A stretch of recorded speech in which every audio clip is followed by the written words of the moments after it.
नमस्कार दोस्तों, स्वागत है आप सभी का हमारे चैनल केवल एकेडमी पर।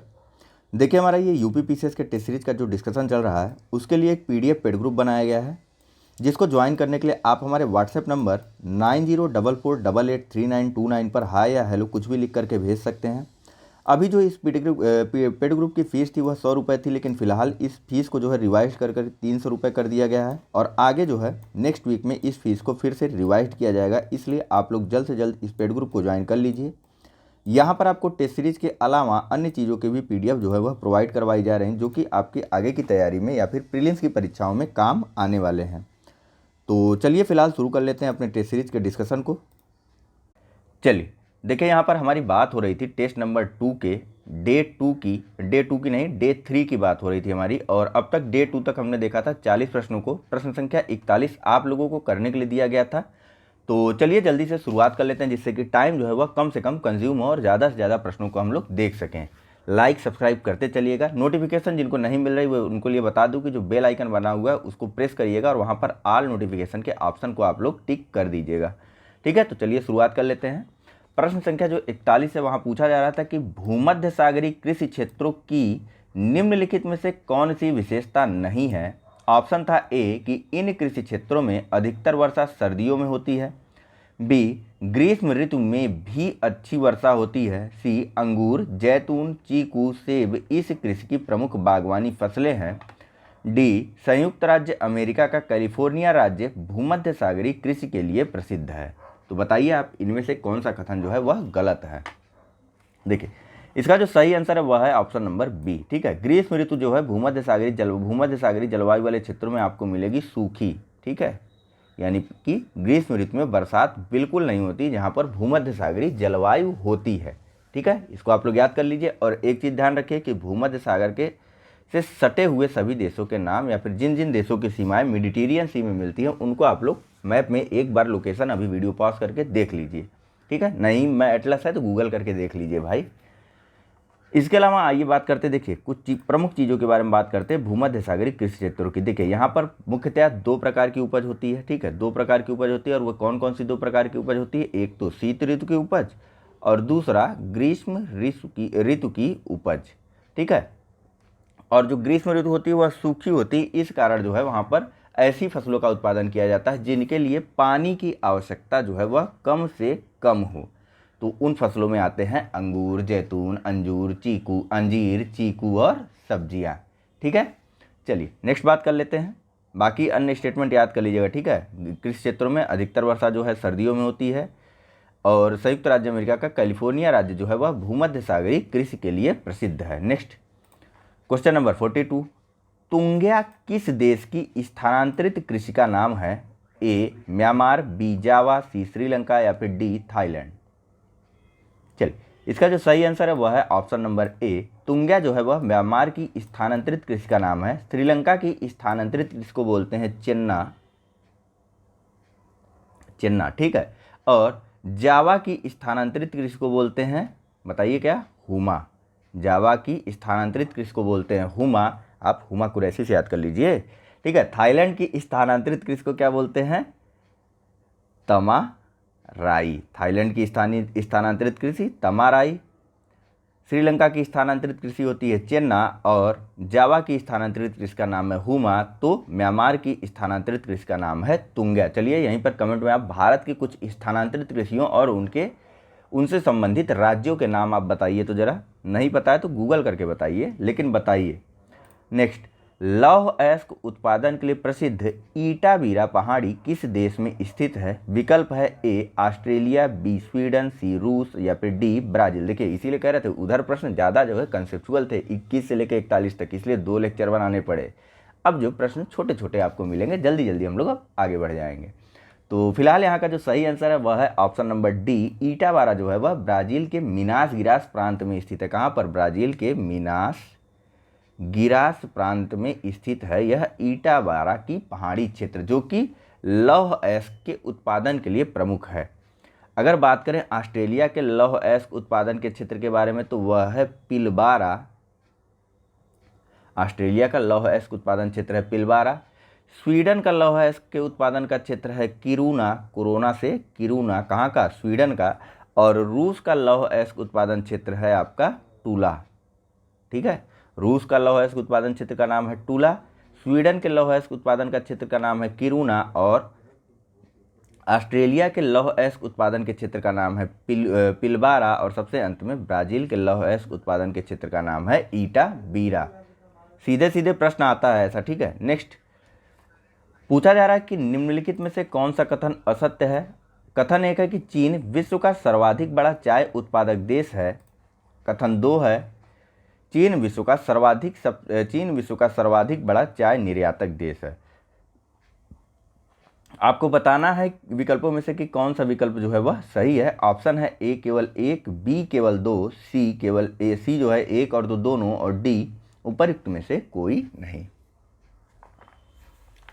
चलिए, इसका जो सही आंसर है वह है ऑप्शन नंबर डी। उपरोक्त में से कोई भी कथन जो है वह असत्य नहीं है। 2 के दोनों कथन सही है। चीन विश्व का सबसे बड़ा चाय का निर्यातक और उत्पादक देश है। भारत का चाय के उत्पादन के मामले में विश्व में दूसरा स्थान है। ठीक है, और चीन का उत्पादन और निर्यातक दोनों में बड़ा स्थान है। चीन का पहला स्थान है, बड़ा स्थान नहीं होगा, पहला स्थान है चीन का चाय के उत्पादन और निर्यातन में विश्व स्तर पर। ठीक है, और भारत का दूसरे नंबर पर स्थान आता है उत्पादक देशों में।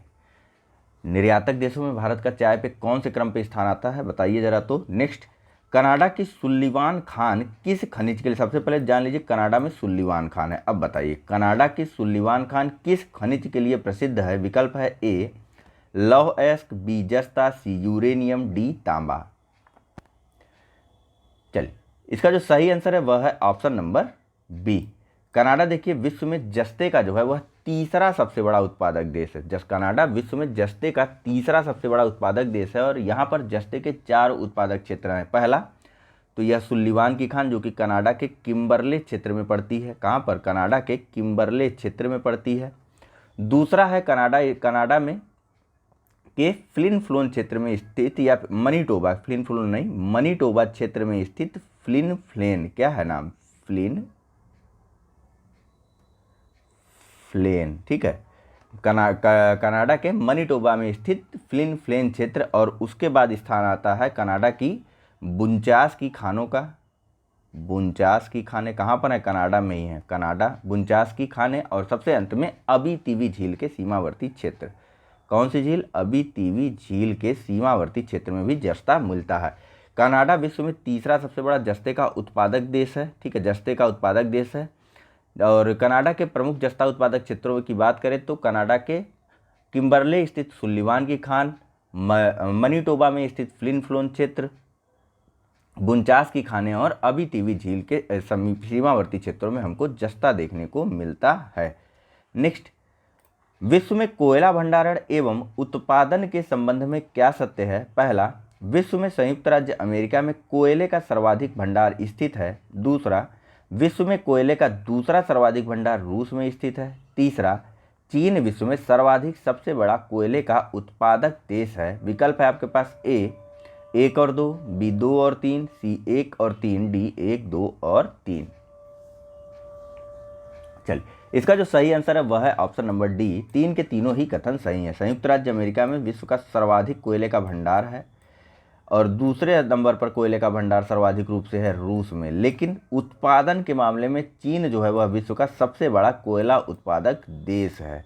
उत्पादन और भंडारण में क्या अंतर होता है? मतलब उनके यहाँ भंडार तो है लेकिन वो जो है उसको प्रोड्यूस या फिर निकाल नहीं रहे हैं, जबकि चीन क्या कर रहा है, वो काफ़ी मात्रा में या फिर सबसे ज़्यादा निकाल रहा है। इसलिए चीन का उत्पादन सबसे ज़्यादा है, बाकियों के पास भंडारण सबसे ज़्यादा है। अमेरिका के पास सबसे ज़्यादा, दूसरे नंबर पर आता है रूस, और सबसे बड़े उत्पादक देशों में नाम आता है चीन का। चीन के देखिए 3-4 प्रांत हैं, मैं आपको नाम बता दे रहा हूँ जहाँ से ये कोयले का प्रमुखतया उत्पादन करता है। एक तो है शांसी, दूसरा है जियांग यू बोल दीजिए, क्या बोलेंगे इसको आप लोग बताइए, जियांग यू। और फिर है चीन का हेनान प्रांत, जिससे हम लोग परिचित भी हैं या काफ़ी बार नाम सुने होंगे। शांसी, जियांग और हेनान प्रांत चीन के प्रमुख कोयला उत्पादक क्षेत्र हैं। संयुक्त राज्य अमेरिका के अगर कोयला उत्पादक क्षेत्रों की बात करें तो वहां पर स्थित अपलेशियन पर्वत, लोकेशन इन सब की आपको देखना है। फिर से मैं बोल रहा हूँ, एटलस लेके बैठिएगा, नहीं एटलस है तो गूगल मैप में लोकेशन जरूर देखते रहिएगा। संयुक्त राज्य अमेरिका का फिजिकल मैप सर्च करिए, अपलेशियन पर्वत की लोकेशन देख लीजिए। ठीक है, तो अपलेशियन पर्वत के क्षेत्र, प्रशांत तटीय क्षेत्र, प्रशांत महासागर के किनारे के जो क्षेत्र हैं, इसके अलावा खाड़ी क्षेत्रों में भी कोयला के महत्वपूर्ण भंडार मिलते हैं। नेक्स्ट बात करते हैं अगले प्रश्न की। तो यहाँ पूछा जा रहा है कि निम्नलिखित में से कौन सा क्षेत्र चलवासी पशुचारण के लिए प्रसिद्ध नहीं है। चलवासी पशुचारण के लिए प्रसिद्ध नहीं है। ए दक्षिण पश्चिम एशिया, बी उत्तर अफ्रीका, सी दक्षिण पूर्वी एशिया, या फिर डी टुंड्रा। चलिए, इसका जो सही आंसर है वह है ऑप्शन नंबर सी, दक्षिण पूर्वी एशिया जो है वह चलवासी पशुचारण के लिए प्रसिद्ध नहीं है। देखिए, चलवासी पशुचारण उन क्षेत्रों में किया जाता है जहाँ की जलवायु थोड़ी सी गर्म, या फिर यूँ कहें ज्योग्राफी की भाषा में तो थोड़ी सी उष्ण और शुष्क होती है। उष्ण एवं शुष्क होती, वहाँ पर चलवासी पशुचारण किया जाता है। इसके अंतर्गत होता क्या है कि जो चलवासी चरवाहे होते हैं उनका पूरा जीवन ही उनके पशुओं के साथ बीतता है, या यूँ कह लें कि उनकी जीवन पद्धति का उनके पशुओं के साथ घनिष्ठ संबंध होता है। वे पशुओं के साथ जाते हैं, पशुओं के साथ आते हैं, और साल में एक आध बार अपने घरों में आकर के रुक गए तो रुक गए, वो अपने गांव में वापस आए तो आए, नहीं तो वे पशुओं के साथ ही रहते हैं। इसको जो है या चलवासी पशुचारण को मुख्यतः पूरे विश्व में 4 प्रदेशों में बांटा गया है। एक तो है मध्य एशिया, आपने इतिहास में भी पढ़ा होगा कि कोई खानाबदोश जो जातियाँ थी वो उस प्रकार की जातियों की बात हो रही। ठीक है, एक तो है मध्य एशिया, 4 भागों में बांटा गया है। मध्य एशिया, दक्षिण पश्चिम एशिया, उत्तरी अफ्रीका और टुंड्रा। ठीक है, इन 4 क्षेत्रों में आपको चलवासी चरवाहे देखने को मिलेंगे। ठीक है, यह जो क्षेत्र होते हैं ना जहाँ पर चलवासी पशुचारण होता है, वहाँ पर जो है कृषि के लिए वे क्षेत्र अनुकूलित नहीं होते हैं। ठीक है, हर स्टेटमेंट, हर शब्द पर ध्यान दीजिएगा। ज्योग्राफी है भाई, यह कहीं भी खिलवाड़ कर सकती है। और मेरे फेवरेट प्रश्न आने लगे, अब यहाँ पर सुमेलित करने वाला है, तो वीडियो को पॉज करिए और सुमेलित करवाइए। बताना है आपको कि कौन कौन सा कहाँ से सुमेलित होगा। ठीक है, तो चलिए, अब तक आपने वीडियो पॉज कर लिया होगा। वैसे आप पॉज तो किए नहीं होंगे, ऐसे ही सॉल्व कर रहे होंगे, लेकिन पॉज कर लेते तो बेहतर होता। ठीक है, तो इसका जो सही आंसर है वह है ऑप्शन नंबर ए, सबकी सब सही सुमेलित है। जो बरगन की खाड़ी है वह कहाँ पर है? बरगन की पहाड़ी जो है वह कुवैत में है। ये है क्या? तो प्रमुख तेल क्षेत्र, तेल भंडारण क्षेत्रों को दिया गया है यहाँ पर। ठीक है, जो खनिज है यहाँ का वह है तेल। ठीक है, तो विश्व के प्रमुख तेल भंडारण क्षेत्र हैं ये सारे के सारे। इनमें से बरगन की पहाड़ी कुवैत में है, अबादान जो है वह ईरान में है, समारिंदा जो है वह इंडोनेशिया में है, हिरैन जो है वह सऊदी अरब में है। ठीक है, हिरैन तेल क्षेत्र सऊदी अरब में, अबादान ईरान में, समारिंदा इंडोनेशिया के बोर्नियो द्वीप में भी कह सकते हैं। कौन सा बताइए? समारिंदा इंडोनेशिया के बोर्नियो क्षेत्र में है। बोर्नियो के बारे में पिछले लेक्चर में एक अच्छी सी बात हुई थी, जरा आप उसे बता देंगे? ठीक है, चलिए नेक्स्ट बात कर लेते हैं अगले प्रश्न पर। पूछा जा रहा है कि ट्रांस कनाडियन पैसिफिक रेल मार्ग किन 2 शहरों को जोड़ता है? ए हेलीफैक्स एवं प्रिंस रूफर्ट को, बी वैंकूवर एवं हेलीफैक्स को, सी सेंट जॉन्स एवं प्रिंस रूपर्ट को, और डी सेंट जॉन्स एवं वैंकूवर को। ट्रांस कनाडियन पैसिफिक रेल मार्ग, ठीक है, अंतर महाद्वीपीय रेल मार्ग हैं ये सब, एक महाद्वीप से दूसरे महाद्वीप में जाती हैं। इन्हें पार महाद्वीपीय रेल मार्ग भी कहा जाता है। ठीक है, क्या कहा जाता है? पार, पेन तो लिया ही नहीं हूँ मैं। इन्हें कहा जाता है पार महाद्वीपीय रेल मार्ग भी कहा जाता है। ठीक है, तो देखिए इसका जो सही आंसर है वह है option number D, Saint John's और वैंकूवर को जोड़ता है ट्रांस कनाडियन पैसिफिक रेल मार्ग। किसको किसको? सेंट जॉन्स और वैंकूवर को जोड़ता है ट्रांस कनाडियन पैसिफिक रेल मार्ग।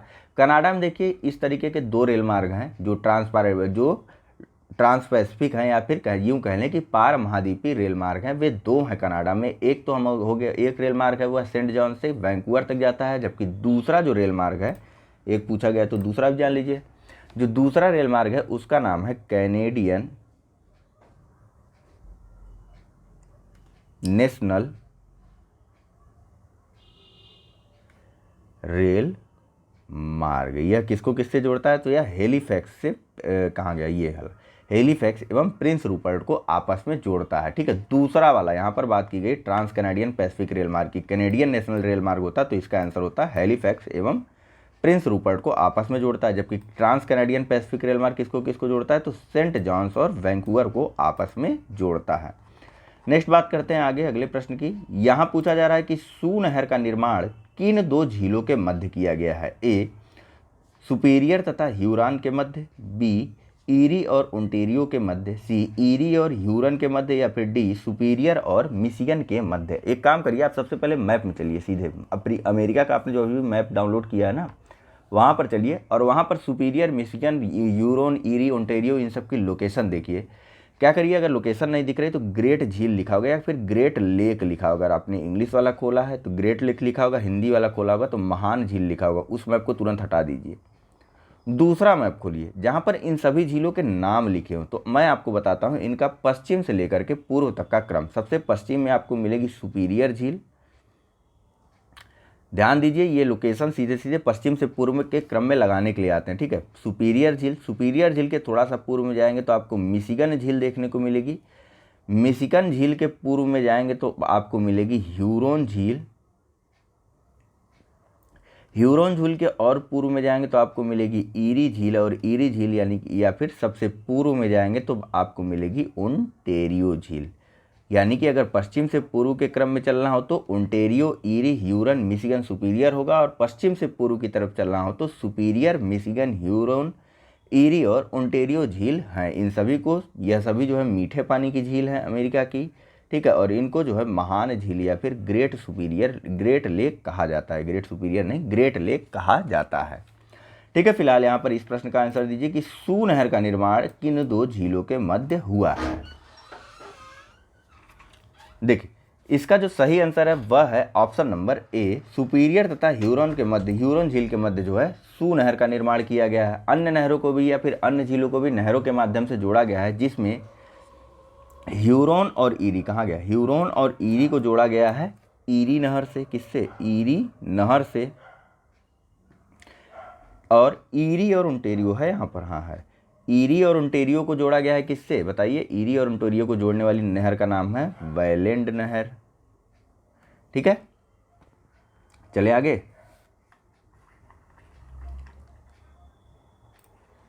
यहां पूछा जा रहा है कि विषुवत रेखीय वन के संबंध में क्या असत्य है। पहला, ए, इन वनों का विस्तार भूमध्य रेखा से 5 डिग्री उत्तर तथा 5 डिग्री दक्षिण अक्षांशों के मध्य है। बी, पाइन, फर, साइप्रस, चेस्टनट इन वनों के मुख्य वृक्ष हैं।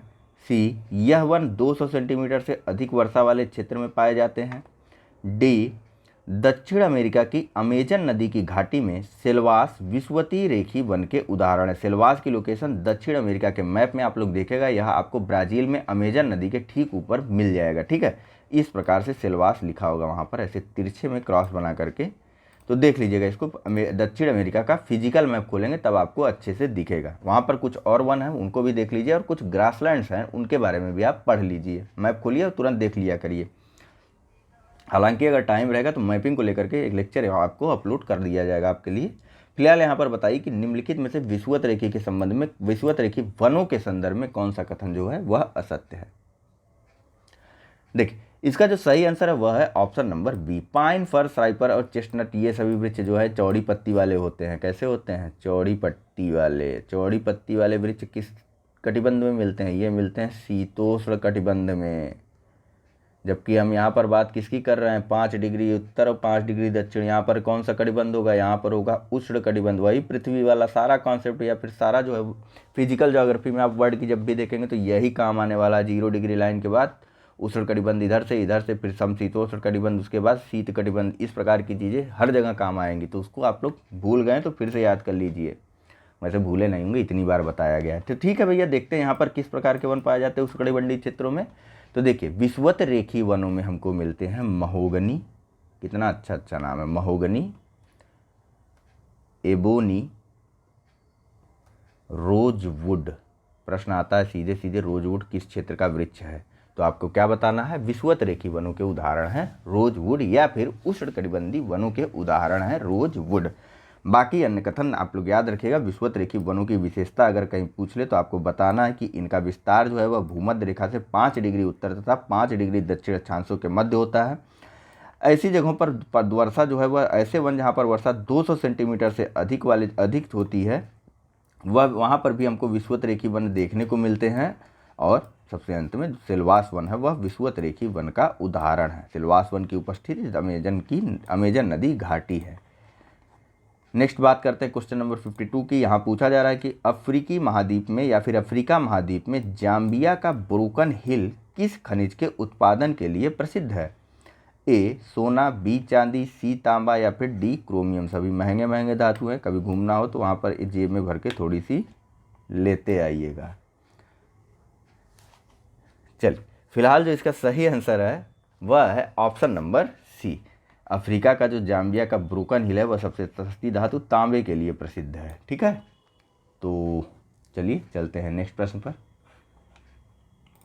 सिंपल है, ब्रोकन हिल किसके लिए प्रसिद्ध है? तांबे के लिए प्रसिद्ध है। ठीक है, देखिए अफ्रीकी महाद्वीप में तांबे की जो सबसे महत्वपूर्ण पेटी है वह कांगो में जादो तवीले से लेकर के जाम्बिया के ब्रोकन हिल तक फैली हुई है। ठीक है, लेकिन आपको बस इतना याद रखना है कि जो ब्रोकन हिल है वह तांबे के उत्पादन के लिए प्रसिद्ध है। कहाँ पर है यह ब्रोकन हिल, ये भी याद रखिएगा, यह अफ्रीकी महाद्वीप में है। ठीक है, इतनी चीज़ें याद रखना है। नेक्स्ट है, निम्नलिखित को सुमेलित कीजिए। तो आप कीजिए, वीडियो पॉज करिए और वीडियो को सुमेलित कीजिए। चलिए, तो वीडियो पॉज करके आपने अभी तक सुमेलित कर लिया होगा। इसका जो सही आंसर है वह है ऑप्शन नंबर डी, 1 2 4 3। ठीक है, देखिए म्यूनिक जो है यह रसायन उद्योग के लिए प्रसिद्ध है। कहाँ पर है म्यूनिक? जर्मन में है। जर्मन का म्यूनिक जो है वह रसायन उद्योग के लिए प्रसिद्ध है। ल्यूबेक भी जर्मनी में स्थित है और यह जो है ऑटोमोबाइल उद्योग के लिए प्रसिद्ध है। बाकी दोनों के दोनों जो है वह आपको मिलेंगे ब्रिटेन या फिर इंग्लैंड में। ब्रिटेन का जो न्यू कैसल क्षेत्र है वह जलयान उद्योग के लिए या फिर यूं कहें कि पोत निर्माण उद्योग के लिए प्रसिद्ध है। और ब्रिटेन का जो ब्रेडफोर्ड क्षेत्र है वह लौह इस्पात के लिए या फिर लौह इस्पात के उत्पादन के लिए लौह इस्पात के उद्योग के लिए प्रसिद्ध क्षेत्र है। फिर से बता दे रहा हूँ, जर्मन का म्यूनिक शहर रसायन उद्योग के लिए प्रसिद्ध है। जर्मन का ल्यूबेक शहर जो है वह ऑटोमोबाइल उद्योग के लिए प्रसिद्ध है। ब्रिटेन का न्यू कैसल क्षेत्र जो है पोत निर्माण या फिर जलयान निर्माण उद्योग के लिए प्रसिद्ध है। और सबसे अंत में ब्रिटेन का ही ब्रेडफोर्ड क्षेत्र जो है वह लौह इस्पात उद्योग के लिए प्रसिद्ध है। ठीक है, नेक्स्ट बात करते हैं। पूछा जा रहा है कि मांस मंडी के लिए प्रसिद्ध बावेम तथा टाउन्सविले किस देश में स्थित है? A England, B Germany, C Argentina या फिर डी ऑस्ट्रेलिया। देखिए यह जो मांस मंडी है ना, बावेम और टाउन्सविले, यह कहाँ पर स्थित है? यह स्थित है ऑस्ट्रेलिया में। ऑस्ट्रेलिया में विश्व की यह सबसे प्रसिद्ध मांस की मंडी है, बावेम और टाउन्सविले। हालांकि एक मांस मंडी से तो कोरोना आ गया। कहाँ सी मांस मंडी से आया, जरा कमेंट करके बताइए तो, कहाँ की मांस मंडी से आया। नेक्स्ट, ओरिएंट एक्सप्रेस रेल मार्ग किस महाद्वीप में स्थित है? ए उत्तरी अमेरिका, बी दक्षिण अमेरिका, सी यूरोप या फिर डी अफ्रीका। चलिए देखिए, इसका जो सही आंसर है वह है ऑप्शन नंबर सी। ठीक है, ओरिएंट एक्सप्रेस रेल मार्ग जो है वह यूरोप महाद्वीप में है, जो कि पेरिस शहर को इस्तांबुल शहर से जोड़ता है। पेरिस को इस्तांबुल से जोड़ने वाले रेल मार्ग को कहा जाता है इस्तांबुल नहीं लिख पा रहा हूँ मैं। ठीक है, पेरिस को इस्तांबुल से जोड़ने वाले रेल मार्ग को कहा जाता है ओरिएंट एक्सप्रेस रेल मार्ग। वहीं पर एक अन्य रेल मार्ग है, थोड़ा सा जानिए इसके बारे में बताइए तो। ट्रांस इंडियन रेल मार्ग किस देश को किस देश में स्थित है, किस महाद्वीप में स्थित है? ट्रांस इंडियन रेल मार्ग। देखिए आप जब अमेरिका का मैप देखेंगे तो आपको अमेरिका के एकदम उत्तर में यह दिख जाएगा ट्रांस इंडियन रेल मार्ग। तो यह जो है दक्षिण अमेरिका में स्थित है और जो कि वाल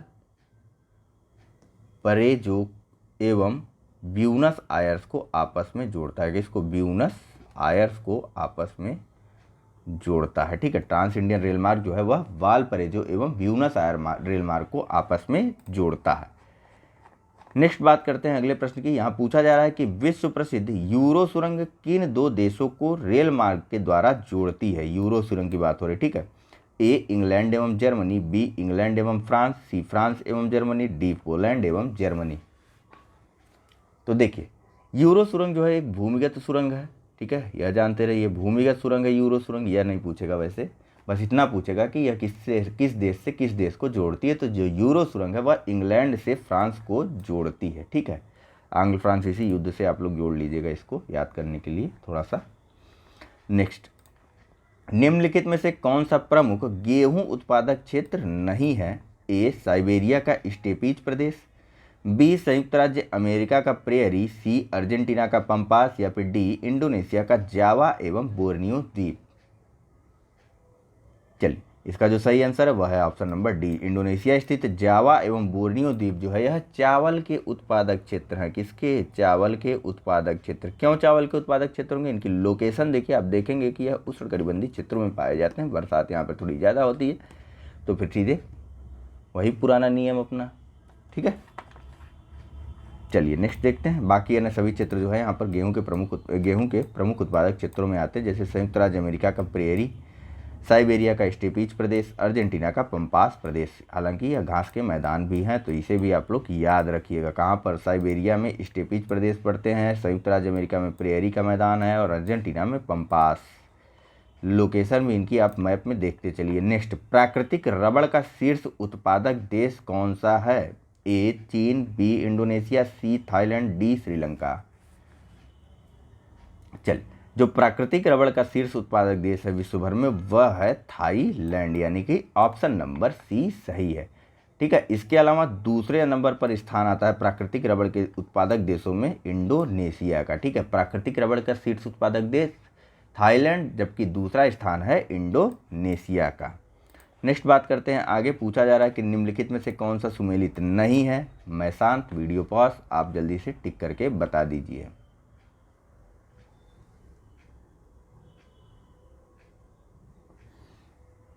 चलिए, इसका जो सही आंसर है वह है ऑप्शन नंबर सी। ठीक है, मर्सलीज जो है वह एल्ब नदी के तट पर स्थित नहीं, एल्ब नदी के तट पर जो है हैम्बर्ग बंदरगाह स्थित है। कौन सा? हैम्बर्ग बंदरगाह स्थित है एल्ब नदी के तट पर। ठीक है, और मर्सलीज बंदरगाह जो है वह सीन नदी के तट पर स्थित है। मर्सलीज बंदरगाह कहाँ पर स्थित है?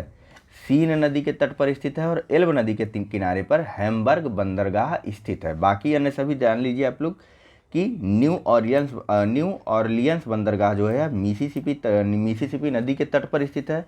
फ्रैंकफर्ट बंदरगाह जो है यह ओडर नदी के तट पर स्थित है और सेंटाफे बंदरगाह जो है यह पराना नदी के तट पर स्थित है। सेंटाफे बंदरगाह जो है पराना नदी के तट पर, मर्सलीज बंदरगाह जो है सीन नदी के तट पर, एल्ब नदी के तट पर हैम्बर्ग बंदरगाह, फ्रैंकफर्ट जो है वह ओडर नदी के तट पर और न्यू ऑरलियंस बंदरगाह जो है यह मिसिसिपी नदी के तट पर बनाया गया है। ठीक है, नेक्स्ट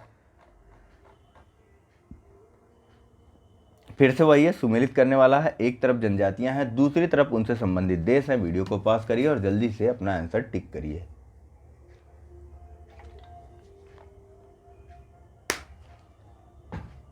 चलिए, इसका जो सही आंसर है वह है ऑप्शन नंबर सी 2, 3, 1, 4, यानी कि किक्यू जो है यह केन्या की जनजाति है, लैप्स जो है यह रूस की जनजाति है, लाई जो है म्यांमार की जनजाति है और सबसे अंत में इंका जो है यह दक्षिण अमेरिका के पेरू की जनजाति है। ठीक है, इंका पेरू की जनजाति है, लाई जो है यह म्यांमार की जनजाति है, किंक्यू जो है यह केन्या की जनजाति है और लैप्स जो है यह रूस की जनजाति है। ठीक है, किक्यू केन्या की एक कृषक जनजाति है और लैप्स जो है वह उत्तरी रूस के कोला प्रायद्वीप की जनजाति है। कहाँ की? ये जानना जरूरी है। ठीक है, म्यांमार के चीन पहाड़ियों में रहने वाली जनजाति को क्या कहा गया? लाई कहा गया है, लाई, फिर उनको लाई कहा जाता है। बस इतना बहुत है। इनका जो है वह दक्षिण अमेरिका के पेरू की रहने वाली जनजातियाँ हैं। नेक्स्ट बताइए यहाँ पर, निम्नलिखित कथनों पर विचार कीजिए। पहला, भारत की भौगोलिक आकृति चतुष्कोणीय है। दूसरा, संपूर्ण भारत में लगभग मानसूनी जलवायु पाई जाती है। तीसरा, भारत का विस्तार उष्ण और उपोष्ण दोनों कटिबंधों में है। आपको बताना है कि उपयुक्त में से कौन सा कथन सत्य है। ऑप्शन है ए केवल 1 और 2, बी केवल 2 और 3, सी केवल 1 और 3 या फिर डी तीनों सही है। चलिए, इसका जो सही आंसर है वह है ऑप्शन नंबर डी, 3 के तीनों ही सही। आपको पता है भारत जो है वह मध्य उत्तरी गोलार्ध में पड़ता है और यह उष्ण और उपोष्ण दोनों कटिबंधों में स्थित है। ठीक है, और संपूर्ण भारत में लगभग मानसूनी प्रकार की जलवायु पाई जाती है और भारत का आकार आपको पता है इस प्रकार का है, कुछ चतुष्कोणीय प्रकार का। मैंने तो स्टार बना दिया। अब देश की बात थी तो सितारा तो बनाना ही चाहिए। ठीक है, चलिए नेक्स्ट देख लेते हैं। ओह, प्रश्न तो ऊपर ही छूट गया। कर्क रेखा पूछ रहा है किन राज्यों से हो करके गुजरती है। ए राजस्थान, बिहार, मिर्जापुर कह रहा हूँ। कर्क रेखा जो है किन राज्यों से होकर के गुजरती है। ऑप्शन है ए राजस्थान, बिहार, त्रिपुरा, मिजोरम, बी गुजरात, राजस्थान, झारखंड, मेघालय। सी छत्तीसगढ़, राजस्थान, मध्य प्रदेश, पश्चिम बंगाल। डी मिजोरम, त्रिपुरा, मेघालय, राजस्थान। तो बताइए किन राज्यों से होकर के गुजर। चलिए इन्हीं तीन में से बता दीजिए, आपके लिए थोड़ा और आसान करते हैं। इन तीनों में से किन राज्यों में कर्क रेखा होकर गुजरती है। चलिए इसका जो सही आंसर है वह है ऑप्शन नंबर सी। एक छोटा सा तरीका है, ऐसे याद कर लीजिए। देखिए CJ chief justice parents teacher meeting में गरम हो गए अपने से जोड़ लीजिए, गरम तक याद रखिए, ठीक है। Chief justice parent teacher meeting में गरम हो गए। छत्तीसगढ़, झारखंड, पश्चिम बंगाल, त्रिपुरा, मिजोरम, गुजरात, राजस्थान और सबसे अंत का एम कौन सा होगा, मध्य प्रदेश, ठीक है। छत्तीसगढ़, झारखंड, पश्चिम बंगाल, त्रिपुरा, मिजोरम, गुजरात, राजस्थान और मध्य प्रदेश, ठीक है। तो यहाँ का जो सही आंसर वो क्या हो जाएगा, छत्तीसगढ़, राजस्थान, मध्य प्रदेश और Paschim Bengal. Chief justice parents teacher meeting में गर्म हो गए, CJPTMGRM, ठीक है। चलिए नेक्स्ट देख लेते हैं। यहाँ पूछा जा रहा है कि निम्न कथनों पर विचार कीजिए। पहला, भारत के 9 राज्य समुद्र तट रेखा बनाते हैं। दूसरा, राज्य में सर्वाधिक लंबी समुद्री तट रेखा गुजरात की है। आपको बताना है कि उपर्युक्त में से कौन सा कथन सत्य है। ऑप्शन है ए केवल 1, बी केवल 2, सी दोनों गलत या फिर डी दोनों सही। चलिए इसका जो आंसर है वह है ऑप्शन नंबर डी, 2 के दोनों ही सही हैं। आपको पता है कि भारत की जो तट रेखा है वो काफ़ी लंबी है। यहाँ गुजरात से शुरू होती है और जाती है उड़ीसा तक। एक तरफ से शुरू हो रही है और दूसरी तरफ तक जा रही है, ठीक है, उड़ीसा तक जा रही है। तो फिर उड़ीसा क्या, पश्चिम बंगाल तक जाती है, ठीक है। उड़ीसा यहीं पर रुक जाता है, हम तो और आगे तक जाते हैं, पश्चिम बंगाल तक जा रही है। तो क्रम जान लेते हैं। गुजरात, महाराष्ट्र, गोवा, कर्नाटक, केरल, तमिलनाडु, आंध्र प्रदेश, उड़ीसा एवं पश्चिम बंगाल। गुजरात, महाराष्ट्र, गोवा, कर्नाटक, केरल, तमिलनाडु, आंध्र प्रदेश। इसके बाद बताइए, आंध्र प्रदेश के बाद उड़ीसा और उड़ीसा के बाद सबसे अंत में पश्चिम बंगाल, जहाँ से हमारी तट रेखा गुजरती है। और जो सर्वाधिक तट रेखा भारतीय मुख्य भूभाग से सटे हुए प्रदेश की है वह है गुजरात की। और बात करें केंद्र शासित प्रदेशों की, तो केंद्र शासित प्रदेशों में जो सर्वाधिक लंबी तट रेखा है वह है अंडमान और निकोबार द्वीप समूह की। अंडमान एवं निकोबार द्वीप समूह की सर्वाधिक लंबी तट रेखा है, ठीक है, केंद्र शासित प्रदेशों में, ठीक है।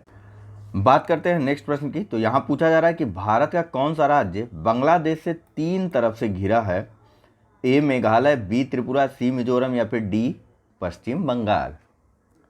तो देखिए इसका जो सही आंसर है वह है ऑप्शन नंबर बी, त्रिपुरा जो है यहाँ पड़ता है, यह 3 तरफ से पश्चिम बंगाल से घिरा हुआ है, इधर नहीं, इधर से इधर तक, ठीक है। चलिए नेक्स्ट देख लेते हैं। यहाँ पूछा जा रहा है कि अब आपको करना क्या है कि पश्चिम बंगाल के साथ किन किन राज्यों की सीमाएं मिल रही, पश्चिम बंगाल कह रहा हूँ, बांग्लादेश के साथ किन किन राज्यों की सीमाएं मिल रही, उनकी लोकेशन मैप में देखनी है, ठीक है। कमेंट कर देंगे तो बहुत अच्छा होगा।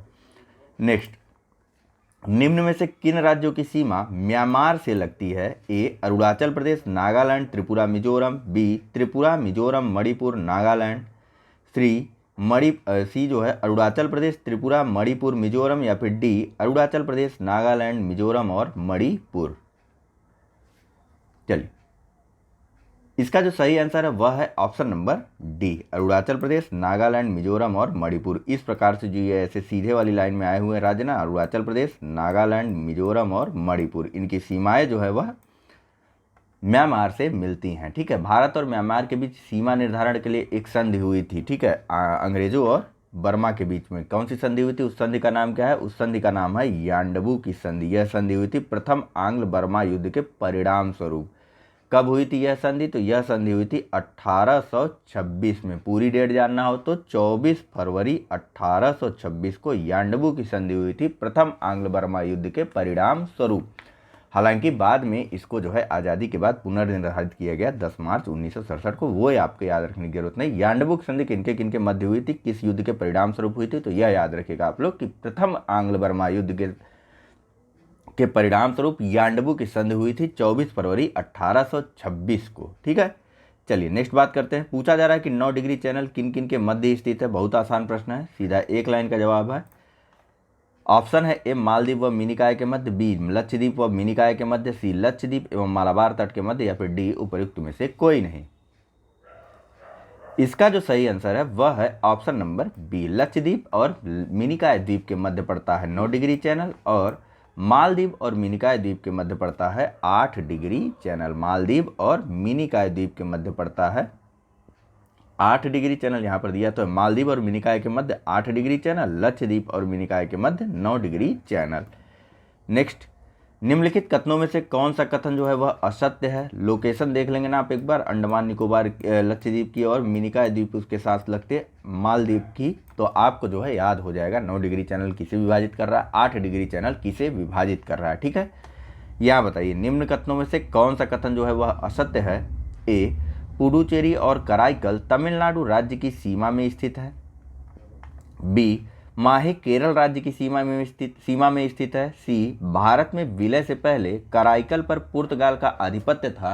या फिर डी, पुडुचेरी, माहे, यनम आदि क्षेत्र जो है वे भारत में विलय से पहले फ्रांस के अधीन थे।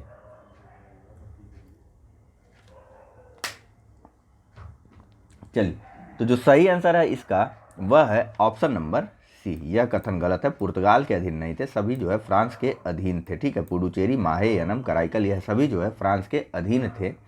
बाद में जब ये स्वतंत्र हुए तो पुडुचेरी, कराईकल वह तमिलनाडु राज्य की सीमा के अंदर चला गया, माहे जो है केरल राज्य की सीमा में स्थित हो गया। लेकिन यह सब पुडुचेरी केंद्र शासित प्रदेश के ही भाग है, जहाँ पर अभी अभी कांग्रेस की सरकार गिर गई है। ठीक है, नेक्स्ट, दादरा बात करें पुर्तगाल के उपनिवेशों की, तो दादरा और नगर हवेली और दीव और गोवा ये सब पुर्तगाल के अधीन थे। ठीक है, यहाँ बताइए निम्न में से कौन सा कथन आर्कियन क्रम की चट्टानों से संबंधित नहीं है? पहला, ए, कि यह सर्वाधिक पुरानी चट्टानें हैं। बी, इनका निर्माण धारवाड़ क्रम की चट्टानों के अपरदन व निक्षेपण से हुआ था। सी, ये रवेदार चट्टानें हैं। या फिर डी, इन चट्टानों में जीवाश्मों का अभाव पाया जाता है। चलिए, इसका जो सही आंसर है वह है ऑप्शन नंबर बी। ठीक है, यह कथन जो है धारवाड़ क्रम आर्कियन क्रम की चट्टानों से संबंधित नहीं। देखिए, आर्कियन क्रम की जो चट्टानें हैं वे सर्वाधिक प्राचीन चट्टानें हैं और यह रवेदार चट्टानें हैं, और इनमें जो है जीवाश्म का अभाव भी है। इन चट्टानों के ऊपर जो है पृथ्वी की आंतरिक शक्तियों का काफ़ी ज़्यादा प्रभाव पड़ा था, और इन चट्टानों में जो है शिष्ट प्रकार के ग्रेनाइट और नीस ये सब पाए जाते हैं। नीस, ग्रेनाइट आदि जो है खनिज पदार्थ आपको इन चट्टानों पर देखने को मिलेंगे। इनका विस्तार जो है आर्कियन क्रम का विस्तार, ध्यान रखिएगा, आर्कियन क्रम का विस्तार जो है कर्नाटक, तमिलनाडु,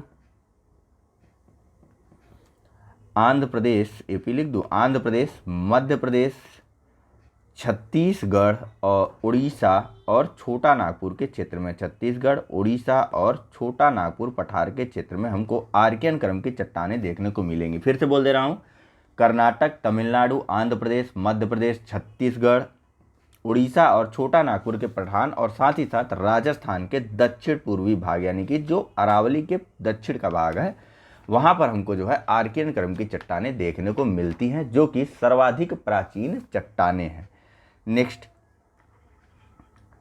राजस्थान में तांबा, कोबाल्ट और तथा रांगा किस समूह की शैलों से प्राप्त किया जाता है? ए, कुडुप्पा, बी, आर्कियन समूह, सी, विंध्य समूह, या फिर डी, धारवाड़ समूह।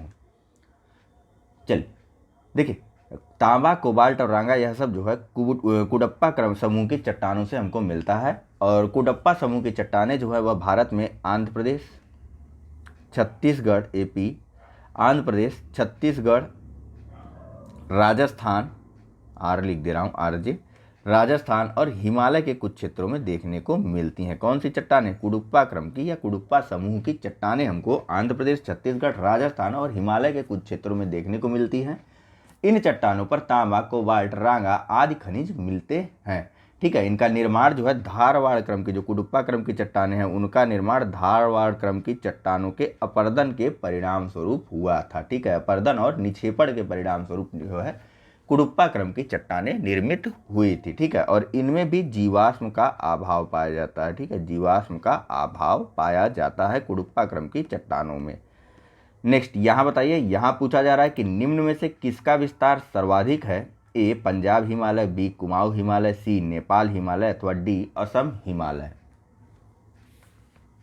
चलिए, इसका जो सही आंसर है वह है ऑप्शन नंबर सी। जाहिर सी बात है, नेपाल में हम देखते हैं K2 हो गया, या फिर जो है एवरेस्ट, कंचनजंगा हो गया, मकालू हो गया, एवरेस्ट हो गया, ये सब चोटियाँ जो है यह सभी नेपाल हिमालय का भाग है। इसका विस्तार जो है वह करीब करीब 800 किलोमीटर तक का है। ठीक है, और यह हिमालय जो है काली नदी से शुरू होता है। काली नदी की लोकेशन याद रखिएगा, बहुत ज़्यादा विवादों में रही थी। ठीक है, तो काली नदी का उद्गम, इसके संबंधित सारी चीज़ों को आप लोग को याद रखना है। इसकी सहायक नदियों के बारे में, इन सब चीज़ों के बारे में ध्यान रखना है काली नदी को लेकर के। ठीक है, विवाद क्यों हुआ था यह भी आपको ध्यान रखना है। ठीक है, तो फिलहाल यहाँ पर हम हिमालय की बात करें तो देख लेते हैं। अभी जब करंट वाला डिस्कस करेंगे ना तो वहाँ पढ़ेंगे हम लोग, पढ़ाया भी जाएगा आपको, निश्चिंत रहिए, लेकिन आप अपनी तरफ से तैयार भी रहिए। ठीक है, तो नेपाल हिमालय का विस्तार जो है वह काली नदी से शुरू होता है और तीस्ता नदी तक जाता है। लगभग 800 किलोमीटर तक का विस्तार है इस नेपाल हिमालय का। और इसी नेपाल हिमालय में हमको माउंट एवरेस्ट, हिमालय की सबसे ऊंची चोटियां देखने को मिलती हैं, जैसे कि कंचनजंगा, मकालू, एवरेस्ट। ठीक है, और इसका पूर्णतः विस्तार जो है नेपाल में ही है। वहीं पंजाब हिमालय की अगर बात करें तो पंजाब हिमालय जो है सिंधु और सतलुज नदियों के बीच में है। तो कुमाऊं हिमालय जो है वह सतलज और काली नदियों के बीच में स्थित है। चलिए देखिए, नेक्स्ट क्वेश्चन है, यहाँ पूछा जा रहा है कि रचना दोआब किन नदियों के मध्य स्थित है। ऑप्शन है ए ब्यास और सतलज के मध्य, बी ब्यास और रावी के मध्य, सी रावी और चिनाब के मध्य, डी चिनाब और झेलम के मध्य। देखिए, सबसे पहले आपको बता दूं ना, दोआब का जो क्षेत्र होता है वो कैसा होता है। तो देखिए, यहाँ पर मान लीजिए एक नदी आ रही है, यहाँ पर ये आ रही है दूसरी नदी, तो इन दोनों नदियों के संगम के बीच वाले ये इस भूभाग को बोलते हैं दोआब। ठीक है, क्या बोलते हैं, दोआब। बस इतनी सी बात है दोआब को लेकर के। तो यहाँ पर बताइए रचना दोआब किन नदियों के मध्य स्थित है। देखिए, इसका जो सही आंसर है वह है ऑप्शन नंबर सी। रावी का आर ले लीजिए और यहाँ से चना उठा लीजिए। तो रचना दोआब जो है वह रावी और चिनाब नदियों के मध्य स्थित है। ब्यास और सतलज नदियों के मध्य स्थित दोआब को कहते हैं बिस्ट। क्या कहते हैं, बिस्ट। यह जो है ब्यास और सतलज नदियों के मध्य स्थित है। ब्यास और रावी नदियों के मध्य स्थित दोआब को बोलते हैं बारी, और चिनाब और झेलम नदियों के मध्य स्थित दोआब को बोलते हैं चाज। क्या बोलते हैं, चाज। फिर से बता दे रहा हूँ, रचना दोआब जो है वह रावी और चिनाब के मध्य स्थित है। ब्यास और सतलज के मध्य जो है वह बिस्ट स्थित है, और ब्यास और रावी के मध्य बारी, और सबसे अंत में चिनाब और झेलम के मध्य स्थित दोआब को बोलते हैं चाज का दोआब। ठीक है, नेक्स्ट चलते हैं अगले प्रश्न पर। यहाँ पूछा जा रहा है कि निम्नलिखित कथनों पर विचार कीजिए। पहला कथन है बांगर प्रदेश में नदियों के बाढ़ का जल नहीं पहुँच पाता है। दूसरा कथन है बांगर प्रदेश में पुरानी काप मिट्टियाँ पाई जाती हैं जो कृषि के लिए उपयोगी नहीं होती हैं। तीसरा कथन है कि खादर प्रदेश वह भूभाग है जहां नदियों के बाढ़ का पानी प्रतिवर्ष पहुंचता है। कथन 4 है कि खादर प्रदेश में नवीन जलोढ़ मिट्टी पाई जाती है जिसकी उत्पादकता अधिक होती है या फिर काफ़ी ज़्यादा होती है, जिसकी उपजाऊ शक्ति में प्रतिवर्ष वृद्धि होती है। आपको बताना है कि इनमें से कौन सा कथन सही है। ऑप्शन है आपके पास ए केवल 1 और 2, बी केवल 3 और 4, सी ए केवल 1, 2 और 4, और डी उपयुक्त सभी कथन सत्य हैं। तो जल्दी से अपना आंसर टिक करिए, कथन देख लीजिए आप लोग। देखिए, इसका जो सही आंसर है वह है ऑप्शन नंबर डी, यानी कि जो 4 के चारों कथन है वे सभी के सभी सही हैं। कुछ इसके बारे में जानने से पहले थोड़ी थोड़ी चीज़ें सब के बारे में मैं आपको बताता हूँ। 4 प्रकार के क्षेत्र होते हैं। एक होता है भाभर, दूसरे होता है, पेन दूसरी ले लेता हूँ दूसरा बताने के लिए, दूसरा होता है तराई, तीसरा होता है आपका बांगर, और चौथा होता है आपका खादर। ठीक है, यह चारों प्रदेश हो गए, भाभर, तराई, बांगर और खादर। देखिए, जब हिमालयी नदियाँ ना शिवालिक के गिरिपद या फिर यूं कहें कि शिवालिक के नीचे से बाहर निकलती हैं, आगे बढ़ती हैं, तो सिंधु से तीस्ता नदी तक यह भाभर का प्रदेश पड़ता है।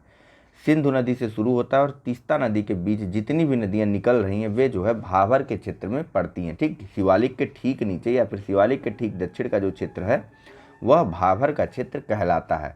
क्योंकि यहाँ पर नदियाँ तुरंत ही पहाड़ों से नीचे उतर रही होती हैं, तो यहाँ पर जो है भारी मात्रा में आपको पत्थर, कंकड़ आदि चीज़ें देखने को, पत्थर, कंकड़, बजरी आदि चीज़ें जो है भारी मात्रा में देखने को मिलती हैं। और इससे क्या होता है, पारगम्य, बड़े बड़े पत्थर के टुकड़े हैं तो इनके बीच जगह भी तो होगी, तो इससे क्या होता है, पारगम्य दरारें बन जाती हैं। इस कारण अनेक छोटी छोटी जो नदियां होती हैं वह भाबर क्षेत्र में लुप्त हो जाती हैं। ठीक है, भाबर को जो है पंजाब में तो भाबर ही बोला जाता है। इसके अलावा असम में भाबर को एक अन्य नाम दुआर के नाम से जाना जाता है। दुआर और भाबर दोनों एक ही चीज़ है। असम में भाबर को दुआर बोला जाता है, बाकी पंजाब आदि क्षेत्रों में भाबर को भाबर ही बोला जाता है। भाबर क्षेत्र में छोटी छोटी अनेक नदियाँ होती हैं जो कि भूमिगत हो जाती हैं। भाबर क्षेत्र में भारी मात्रा में आपको कंकड़, पत्थर, बजरी आदि देखने को मिलेंगे। इस भाबर क्षेत्र की जो चौड़ाई है यह 8 से 16 किलोमीटर तक की हो सकती है। शिवालिक के गिरिपथ प्रदेश में सिंधु से लेकर के तिस्ता नदी तक यह भाबर का प्रदेश पाया जाता है। बात करते हैं हम लोग नेक्स्ट तराई की। ठीक है, भाबर हो गया, अब बात करते हैं तराई की। भाबर के दक्षिण में आप बढ़ेंगे जैसे ही तो आपको मिलेगा तराई का क्षेत्र। यहाँ पर वे जो भाबर में लुप्त नदियाँ हो गई थी वे तराई क्षेत्र में फिर से भूमि पर दृश्यगत होने लगती हैं, या फिर यूँ कहें कि भूमि पर उनकी दृश्यता हो जाती है, वह ऊपर से आपको दिखने लगती हैं। ठीक है, तो इस कारण चूंकि यहाँ पर नदियाँ तुरंत तुरंत आई हैं तो यह तराई का क्षेत्र जो है यह दलदली अवस्था में होता है, या दलदली भाग होता है तराई का क्षेत्र। कुछ दलदली मात्रा में यहाँ पर कीचड़ होता है, ऐसे समझ लीजिए। ठीक है, तो दलदल भाग होता है यहाँ पर। तराई क्षेत्र का जो अधिकांश भाग होता है वह दलदली होता है।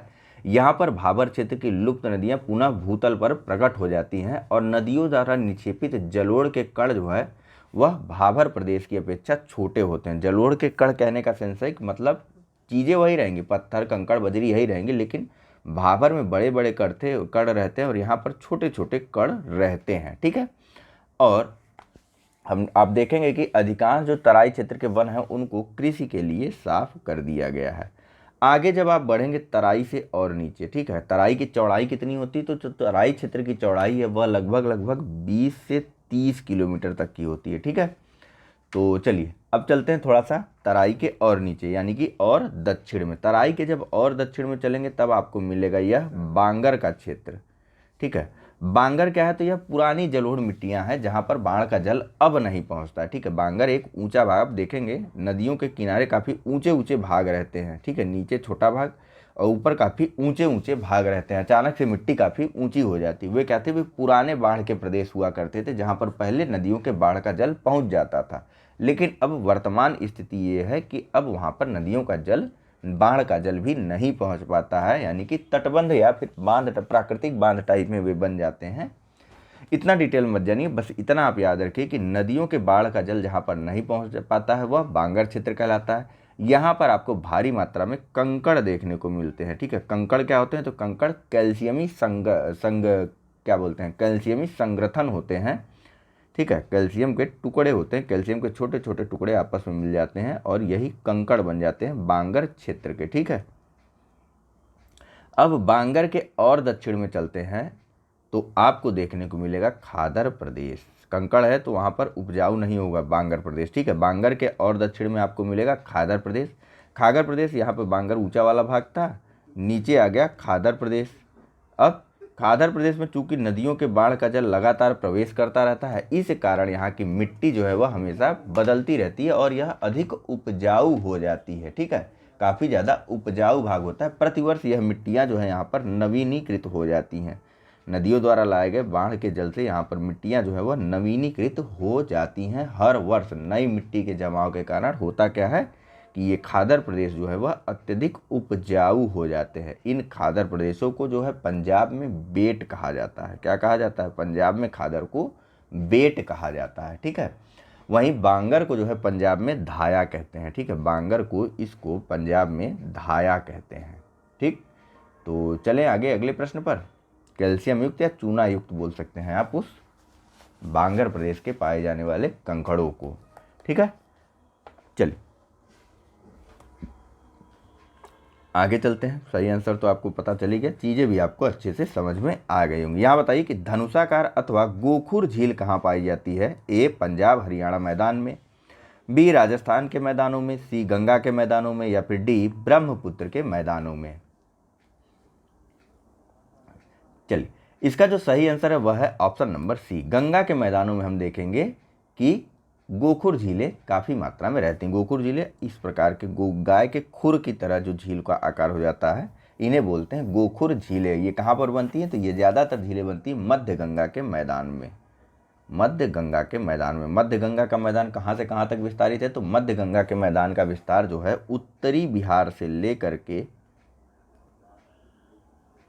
पूर्वी उत्तर प्रदेश तक है। ठीक है, पूर्वी उत्तर प्रदेश तक आपको मध्य गंगा का मैदान देखने को मिलेगा। ठीक है, यहाँ पर होता क्या है? तो नदियों के प्रवाह के मार्ग में लगातार परिवर्तन होता रहता है। कभी नदी जो है मान लीजिए कि इधर से फ्लो कर रही थी, लेकिन आगे पा करके फिर से वो ऐसे फ्लो करने लगी। तो यहाँ पर मिट्टी के कुछ या रेत के कुछ टुकड़े हो जाते हैं जो कि धीरे धीरे कटान करते रहते हैं। इस कारण यहाँ पर गाय के खुर के आकार की आकृति बन जाती है, जिसे और वहाँ पर पानी जो है वह बझा रह जाता है या फिर फंस जाता है। इसे हम क्या बोलते हैं? इसे हम बोलते हैं गोखुर झील। ठीक है, क्या बोलते हैं?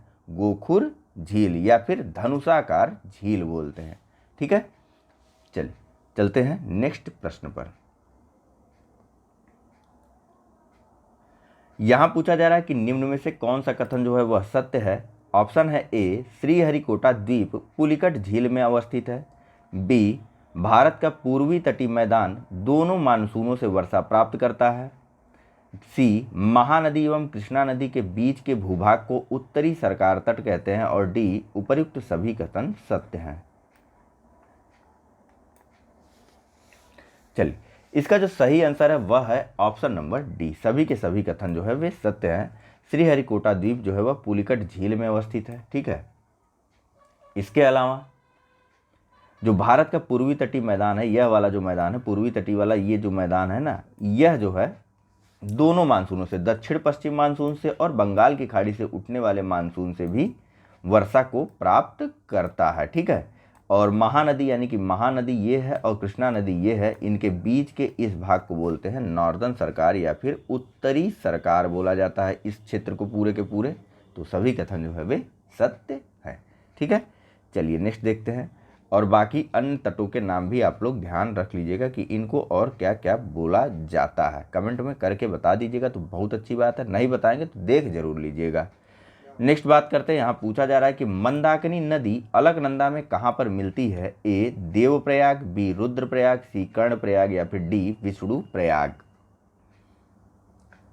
चलिए, इसका जो सही आंसर है वह है ऑप्शन नंबर बी, अलकनंदा नदी जो है मंदाकिनी नदी से जहाँ पर मिलती है उस स्थल को रुद्रप्रयाग बोला जाता है। इसके अलावा देवप्रयाग की बात करें तो देवप्रयाग में अलकनंदा नदी जो है यह भगीरथी नदी से मिलती है। अलकनंदा नदी भगीरथी नदी से जहाँ पर मिलती है उस स्थल को देवप्रयाग बोला जाता है। मंदाकिनी नदी अलकनंदा नदी से जहाँ मिलती है उस स्थल को रुद्रप्रयाग बोला जाता है। और कर्णप्रयाग में जो है अलकनंदा नदी जो है वह पिंडार नदी से मिलती है। अलकनंदा नदी जब पिंडार नदी से मिलती है तो वह जगह कहलाता है कर्णप्रयाग। बाकी अन्य दो प्रयाग हैं, बताइए जरा, तो पंचप्रयाग बोला जाता है उनको। वहाँ पर कौन कौन सी नदियाँ किससे किससे मिलती हैं? निम्न पर विचार कीजिए। नेक्स्ट प्रश्न है हमारा। पहला श्योक, दूसरा काबुल, तीसरा व्यास, चौथा द्रास, पांचवा गोमल, छठवां सिगार। आपको बताना है कि उपर्युक्त में से कौन सी नदियाँ सिंधु नदी की सहायक नदियाँ हैं। ऑप्शन है ए, 1 2 3 4, बी केवल 2 3 4 6, सी केवल 1 2 3 4 5 या फिर डी 1 2 3 4 5 6। चलिए, इसका जो सही आंसर है वह है ऑप्शन नंबर डी, सारी की सारी नदियां जो है वह सिंधु नदी की सहायक नदियां हैं। स्क्रीनशॉट लेकर के याद कर लीजिए। वैसे जो लोग पीडीएफ ग्रुप के पेड मेंबर है तो उनको स्क्रीनशॉट की जरूरत नहीं है, उनके पास ऑलरेडी पीडीएफ पड़ा हुआ है। ठीक है, श्योक, काबुल, ब्यास, द्रास, गोमल और सिगार, यह सभी जो है। इसके अलावा आप जान लीजिए कि कुर्रम, काबुल, गिलगिट, कुर्रम काबुल तो है ही है यहाँ पर, कुर्रम, गिलगिट, ये सभी नदियां जो है यह सिंधु नदी की सहायक नदियां हैं। सिंधु नदी का उद्गम जो है तिब्बत के मानसरोवर झील के निकट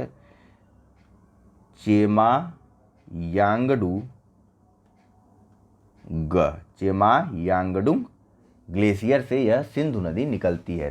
सिंधु नदी जो है वह तिब्बत के मानसरोवर झील के निकट चेमायांगडुंग ग्लेशियर से निकलती है। इसकी सहायक नदियां हैं झेलम, चिनाब, रावी, ब्यास, सतलज, जास्कर, गोमल, द्रास, श्योक, सिगार, गोमल, द्रास, ब्यास, काबुल, गिलगिट आदि नदियां जो भी हैं सभी आपको बताई गई। झेलम, चिनाब, रावी, ब्यास, सतलज, जास्कर, गोमल, द्रास, श्योक, सिगार, कुर्रम, काबुल, गिलगिट और अन्य नदियां जो है वह सिंधु नदी की सहायक नदियां हैं। कुछ ज़्यादा सहायक नदियां नहीं हो गए। नेक्स्ट, निम्न में से कौन सी नदियां गंगा में बाईं ओर से मिलती हैं? ए पहला टोंस, दूसरा रामगंगा, तीसरा महानंदा, चौथा कोसी, पांचवा गंडक। आपको बताना है कि उपरोक्त में से कौन सा कथन सही है। ऑप्शन है ए केवल 1 2 3 4, बी केवल 2 3 4 5, सी केवल 1 2 4 5 या डी उपर्युक्त सभी। चलिए, इसका जो आंसर है वह है ऑप्शन नंबर बी, 2 3 4 5। 2 3 4 5 यह सभी गंगा से बाईं ओर से मिलती हैं। बाईं ओर से आप सोच लीजिए कि ऐसे जान लीजिए कि उत्तर की तरफ से मिलती हैं या फिर ऊपर की तरफ से मिलती हैं। गंगा के ऊपर की तरफ से ये सभी नदियां जो है गंगा की सहायक नदियां हैं। ठीक है, इसके अलावा रामगंगा, गोमती, घाघरा, गंडक, बूढ़ी गंडक, कोसी, महानंदा, ब्रह्मपुत्र यह सभी नदियां जो है गंगा के उत्तर की तरफ से मिलती हैं या फिर बाईं तरफ से मिलती। कौन कौन सी? रामगंगा, गोमती, घाघरा, गंडक, बूढ़ी गंगा, कोसी, महानंदा, ब्रह्मपुत्र। ठीक है, और जबकि एक छोटी सी इंफॉर्मेशन, यमुना, टोंस और सोन नदी यह जो है गंगा नदी के नीचे से आकर के उसमें मिलती है, या फिर यूं कहें तो गंगा नदी के दाएं किनारे से मिलती है। कौन कौन सी? यमुना, टोंस और सोन नदियां। ठीक है, चलिए नेक्स्ट प्रश्न देख लेते हैं। पूछा जा रहा है कि निम्न में से कौन सा कथन असत्य है? तो कथन ही चलते हैं सीधा सीधा। देखिए, पहला कथन है ए कि प्रायद्वीपीय नदियां प्रौढ़ावस्था को प्राप्त कर चुकी हैं। दूसरा कथन है ऑप्शन बी है कि प्रायद्वीपीय नदियों में विसर्पों का अभाव पाया जाता है। कथन सी है कि प्रायद्वीपीय नदियां वर्षा के जल पर निर्भर नहीं रहती हैं। कथन डी है कि प्रायद्वीपीय नदियों की ढाल प्रवणता अत्यंत मंद है। चलिए, इसका जो सही आंसर है वह है ऑप्शन नंबर सी। ठीक है, प्रायद्वीपीय नदियां वर्षा के जल पर ही निर्भर रहती हैं और प्रायद्वीपीय नदियां अपने चरम अवस्था या फिर यूं कहें कि प्रौढ़ावस्था को प्राप्त कर चुकी हैं। इसका कहने का तात्पर्य यह है कि ये नदियां जो है अपने आधार तल को प्राप्त कर चुकी है। अब इन नदियों के द्वारा जो है आधार तल का घर्षण नहीं किया जाता है या फिर आधार तल का जो है अपरदन नहीं किया जाता है। ठीक है, और इस कारण इनकी ढाल की जो प्रवणता है वह भी अत्यंत मंद हो चुकी। ढाल की प्रवणता कहने का मतलब, जैसे गंगा नदी देखेंगे वह इस प्रकार से गिरती है, तो जो महाद्वीपीय नदियां हैं, प्रायद्वीपीय नदियां हैं, वह इस प्रकार से चलती हैं। काफ़ी कम ढालनुमा यह नदियां हो चुकी हैं अब। ठीक है, और प्रायद्वीपीय नदियों में हम देखेंगे तो विसर्पों का भी अभाव है। विसर्प नदियों के कहने का तात्पर्य यह है कि जैसे आप देखेंगे नदियाँ जो है कुछ इस प्रकार से बहती हैं, लेकिन प्रायद्वीपीय नदियां जो है बस एक सीधी रेखा में बहती हैं। चाहे वे ऐसे जा रहे हैं तो ऐसे ही जाएंगी। ठीक है, बहुत कम घुमाव होता है। जबकि विसर्पीकृत नदियां क्या होती हैं? वे लगातार ऐसे ऐसे ऐसे ऐसे घूमती रहती हैं। ठीक है, और ये जो है वर्षा के जल पर ही निर्भर रहती हैं और साथ ही साथ ग्रीष्म ऋतु में यह नदियां जो है वह सूख भी जाती हैं। चलिए नेक्स्ट बात कर लेते हैं अगले प्रश्न की। तो यहाँ पूछा जा रहा है कि निम्नलिखित में से कौन सा कथन जो है वह असत्य है? ऑप्शन है ए, नर्मदा नदी का उद्गम मैकाल पर्वत के अमरकंटक से हुआ है। बी, नर्मदा नदी अरब सागर में गिरने वाली प्रायद्वीपीय भारत की सबसे बड़ी नदी है। सी, अमरकंटक विंध्याचल पर्वत श्रेणियों में स्थित है। या फिर डी, पूर्णा नदी इसकी सहायक नदी है। चलिए, इसका जो सही आंसर है वह है ऑप्शन नंबर डी, पूर्णा नदी जो है क्या कहते हैं, नर्मदा नदी की सहायक नदी नहीं है। नर्मदा नदी की पूर्णा नदी जो है वह ताप्ती नदी की सहायक नदी, किसकी? ताप्ती नदी की सहायक नदी है पूर्णा नदी। इसके अलावा जो है ओरिसन हो गया, तवा नदियां हो गई, यह सभी जो है नर्मदा नदी की सहायक नदियां हैं। ठीक है, इसका उद्गम जो है वह मैकाल पर्वत के अमरकंटक श्रेणी से हुआ है और यह जो है अरब सागर में गिरने वाली प्रायद्वीपीय भारत की सबसे बड़ी नदी है। ठीक है, अमरकंटक जो है वह विंध्याचल पर्वत श्रेणियों में स्थित है। नेक्स्ट बात करते हैं अगले प्रश्न की। यह सुमिलित करवाने वाला प्रश्न है। 2 सूचियां दी हुई हैं, यहाँ पर आपको वीडियो को पॉज करके जो है अपना आंसर टिक करना है। तो जल्दी से वीडियो पॉज करके अपना आंसर टिक कर दीजिए। देखिए, इसका जो सही आंसर है वह है ऑप्शन नंबर डी, 3 1 4 2। जो मैथन परियोजना है वह जो है बराकर नदी पर बनाई गई है।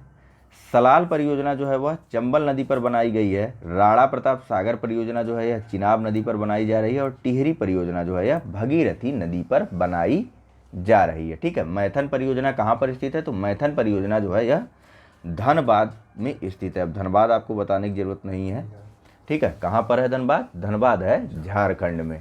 इसके अलावा जो सलाल परियोजना है जो कि बनाई जा रही है आपकी किस नदी पर? चिनाब नदी पर। यहाँ पर सलाल चला गया क्या मैं ऊपर? चंबल नहीं है। सलाल परियोजना जो है वह चिनाब नदी पर बनाई जा रही है। और चिनाब नदी कहाँ पर है? तो चिनाब जो है वह जम्मू और कश्मीर में है, ठीक है। इसके अलावा राणा प्रताप सागर परियोजना जो है यह, एक सेकंड रुकिए, यहाँ पर ये चीज़ आपको गलत बता दी गई। देखिए मैथन परियोजना जो है यह बनाई जा रही है बराकर नदी पर। सलाल परियोजना जो है वह बनाई जा रही है चिनाब नदी पर। राणा प्रताप सागर परियोजना बनाई जा रही है चंबल नदी पर। और सबसे अंत में टिहरी परियोजना जो है यह भगीरथी नदी पर बनाई गई है, ठीक है। तो अब देखिए मैथन परियोजना जो है वह बराकर नदी, और बराकर नदी कहाँ पर है? तो यह है धनबाद झारखंड में। इसके अलावा सलाल परियोजना जो कि जम्मू कश्मीर में बनाई जा रही, जम्मू कश्मीर के चिनाब नदी पर। राणा प्रताप सागर परियोजना जो है यह राजस्थान में चंबल नदी पर बनाया जा रहा है। और सबसे अंत में टिहरी परियोजना जो है यह उत्तर प्रदेश के भगीरथी नदी पर बनाई गई है। उत्तर प्रदेश नहीं, उत्तराखंड, ठीक है। उत्तराखंड के टिहरी नदी पर बनाई गई है यह, उत्तराखंड के भगीरथी नदी पर बनाई गई है यह टिहरी परियोजना। चलिए नेक्स्ट बात करते हैं अगले प्रश्न की। ये है ऑप्शन नंबर डी, 3 4 1 2, ठीक है। सी पे लगा दिया गया था, ठीक। यहाँ बताइए, निम्नलिखित युग्मों को सही से सुमेलित करना है। तो फिर से वीडियो को पॉज करिए और सुमेलित करिए। एक तरफ जो है जल विद्युत परियोजनाओं के, एक तरफ कुछ परियोजनाएं दी हुई हैं, दूसरी तरफ उनसे संबंधित चीज़ों के बारे में बताया गया है।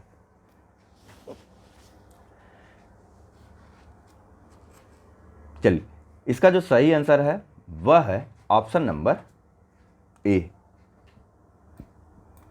2 3 और 4 सही से सुमेलित हैं। इडुक्की परियोजना जो है यह एक जल विद्युत परियोजना है और यह केरल की जो है सबसे बड़ी जल विद्युत परियोजना है। केरल की दूसरे नंबर की सबसे बड़ी जल विद्युत परियोजना है सबरीगिरी जल विद्युत परियोजना।